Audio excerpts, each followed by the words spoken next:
Hi అండి. ఇదైతే మొన్న వరలక్ష్మి వ్రతం రోజు ముందు రోజు తీసిన మినీ వ్లాగ్ అనమాట. వ్రతానికి సంబంధించినవన్నీ కూడా ముందు రోజే తెచ్చిపెట్టుకున్నాను. పువ్వులు, ఫ్రూట్స్, ఇంకా ప్రసాదాలు వండుకునే దానికి ఏమేమి కావాలో అవన్నీ తెచ్చిపెట్టుకున్నాను అనమాట.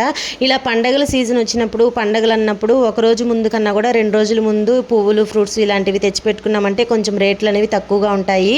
ఇంకా మరుసటి రోజు పండగ అనగా ముందు రోజు అందరు పోతారు కాబట్టి రేట్లు అనేవి కొద్దిగా ఎక్కువగా ఉంటాయి. నెక్స్ట్ వీక్ ఎవరైనా పూజ చేసుకోవాలనుకుంటే వరలక్ష్మి వ్రతము బుధవారం రోజే అన్నీ తెచ్చిపెట్టుకోండి. కొంచెం రేట్లు అనేవి తక్కువగా ఉంటాయి. ఇంకా నేనైతే 3 ఇయర్స్ నుంచి ఈ పూజ అయితే చేసుకుంటున్నానండి. చాలా సింపుల్గా నేనైతే పూజ చేసుకుంటాను అనమాట. ఎక్కువ ఆడంబరాలకు పోయి అప్పుల పాలయ్యే విధంగా కాకుండా కొంచెం సింపుల్గానే చేసుకుంటాను నేను. రిటర్న్ గిఫ్ట్లని అవని ఇవని ఇలాంటివి అయితే పెట్టుకోను అనమాట. లాస్ట్ ఇయర్ బ్లౌజ్ పీస్లు అయితే ఇచ్చాను. ఈ ఇయర్ అవి కూడా ఇవ్వలేదన్నమాట. ఎందుకంటే ఎంతోమంది ఇస్తూ ఉంటారు, అవి వాళ్ళందరూ కుట్టించుకుంటారు అనేది గ్యారంటీ లేదు.